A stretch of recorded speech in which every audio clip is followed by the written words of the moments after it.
Yo, what's up guys, welcome back to the channel. In today's video, let's talk about how to set daily transaction limits in Bluevine. Setting daily transaction limits is a smart way to control spendings and protect your account from misuse. Bluevine lets you customize limits for added security, and here's how to set them up.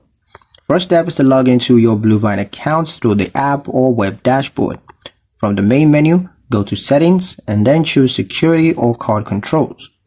Look for the section that's labeled transaction limits, then select the type of limit that you want to set, such as ATM withdrawal limits, debit purchase limits, or daily transfer limits. Enter the maximum dollar amounts that you want to allow for that category per day. Save your changes and Bluevine will confirm that your limits are now active. To adjust limits later, return to the same menu and update the numbers as your business needs changes.